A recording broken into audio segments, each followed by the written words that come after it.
Ada juga, yang ketiga,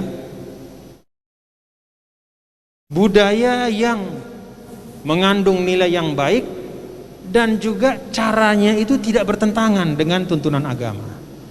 Maka terhadap budaya yang seperti ini, Islam mengakuinya dan bahkan memperkuat maknanya. Diperkuat oleh Islam. Kalau zaman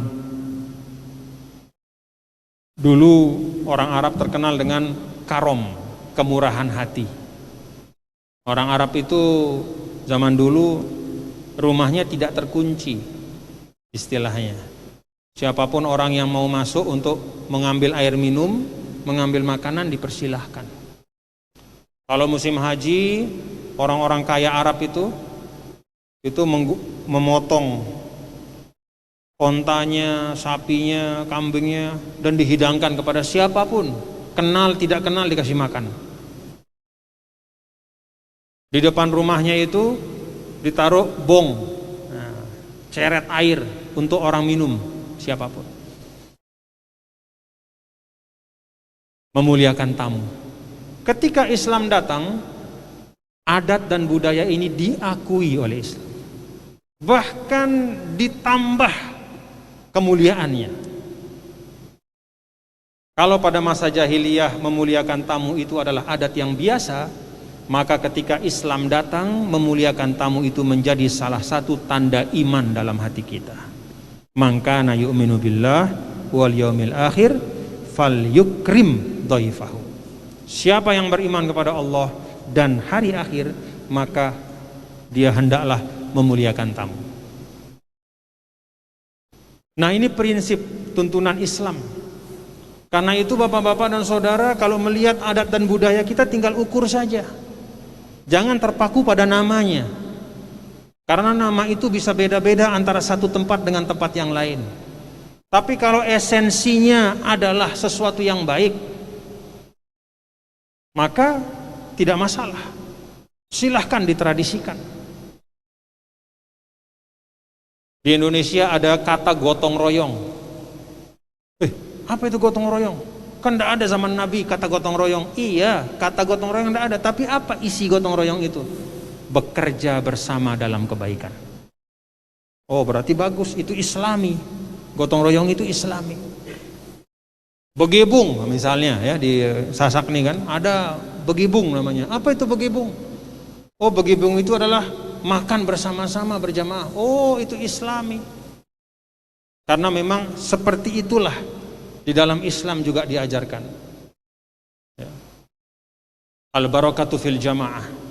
Bukan hanya pada kewajiban-kewajiban ritual ibadah kita berjamaah seperti sholat, bahkan pada hal-hal yang sifatnya kebiasaan.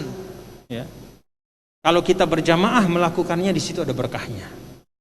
Termasuk misalnya makan sendiri sama makan bareng-bareng sama teman, ya, bersama-sama bersuka cita, itu beda.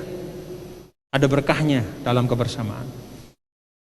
Nah, jadi ayat ini mengajarkan kita, ya, pada saat sahabat itu merasa, aduh, ini kok sama dengan perbuatan pada masa jahiliyah. Oh, hati-hati. Nah, diingatkan oleh Al-Quran.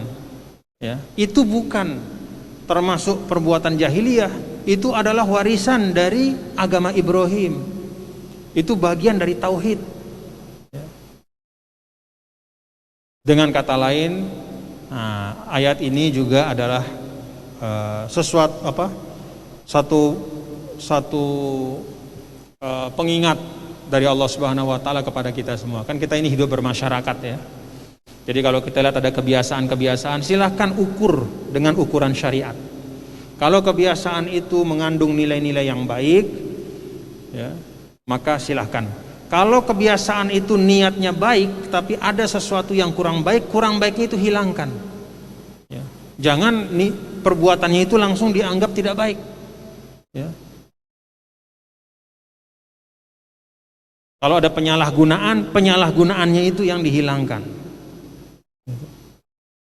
Nah, jadi kira-kira paham kan ya? Misalnya kalau ada pembicaraan bagaimana hukum wayang dalam Islam, mengerti kan ya dari apa yang saya sampaikan? Silahkan nilai bukan dari namanya, tapi apa sih hakikatnya? Kalau wayang itu adalah satu medium, ya, dengan tokoh-tokohnya itu mencerminkan, katakanlah, suatu kisah pertarungan antara hak dan yang batil. Lalu terakhir yang menang adalah yang hak. Yang batil itu walaupun dia kuat, dia hebat, tapi dia jatuh, kalah. Apa artinya? Berarti itu bisa jadi medium dakwah. Ya tentu saja nggak usah. Kalau misalnya ada sebagian apa istilahnya ya, berwayang itu misalnya di sebagian tempat ada ritual yang aneh-aneh ya nggak usah pakai ritualnya. Pertunjukan wayangnya saya tidak masalah. Dengan syarat tadi ya, jangan sampai kemudian berwayang tapi nggak sholat. Nah itu salah ya, bukan wayangnya yang salah, nggak sholatnya gitu. Jadi sesuatu yang mubah dan boleh bisa bergeser hukumnya menjadi haram kalau kita gara-gara melaksanakan yang mubah itu meninggalkan sesuatu yang wajib. Makan halal, makan dari awal zuhur sampai akhir zuhur, itu suapan pada saat masuk asar itu haram. Kenapa? Meninggalkan yang wajib. Oh, ini boleh terus. Setengah 12, setengah 1, setengah 2, setengah 3, Allah berubah hukumnya. Suapan yang semula mubah itu nyuap dia pada saat azan, nah itu sudah berubah hukumnya makan di situ. Jadi bukan makannya yang salah, tapi meninggalkan kewajiban. Bukan wayangnya yang salah, nggak sholatnya yang salah. Jadi banyak sekali kebiasaan yang baik di tengah masyarakat ya, yang kalau kita melaksanakannya sesuai ukurannya dia baik. Tapi kalau berlebihan, yang namanya segala sesuatu yang berlebihan itu pasti tidak baik ya, pasti tidak baik. Nabi saja pernah kok dulu orang-orang Habasyah, orang-orang hitam, anak-anak muda orang hitam itu nyanyi-nyanyi sambil nari di masjid di Madinah, ditonton sama Nabi. Sayyidah Aisyah di belakang Nabi juga ikut nonton. Sampai kira-kira sudah beberapa waktu, kata Nabi, cukup ya Aisyah. Ya udah selesai. Nabi masuk. Apa artinya? Berkesenian itu boleh, asal jangan berlebihan. Berkesenian itu boleh, asal isi dari seni itu tidak mengajak kepada kemaksiatan. Lagu misalnya, bapak-bapak, ibu-ibu, dendek itu sembahyang, anda boleh itu. Itu lagunya itu mengandung sesuatu yang mengajak. Nginem berem, itu lagunya tidak boleh. Tapi kalau lagunya bagus, kalau kata Imam Ghazali, yuraqqikul qalba, membuat hati kita tersentuh. Coba lagunya Bimbo itu, nangis kita. Lagu Bimbo mengingatkan kita akhirat, mengingatkan kita kematian. Bimbo dengan satu lagunya itu mungkin bisa menyentuh hati seseorang yang lebih baik daripada 1000 ceramah mungkin. Itu dakwah melalui lagu. Nah jadi bapak-bapak saudara, melihat budaya yang berkembang di tengah masyarakat itu tidak boleh dengan kacamata kuda. Pokoknya budaya berarti bertentangan dengan Islam, minggir. Pokoknya Islam yang namanya budaya, minggir. Gak boleh. Nabi sendiri sayang sama budayanya. Kenapa Nabi pakai jubah, pakai gamis itu? Ya karena itu budaya orang Arab.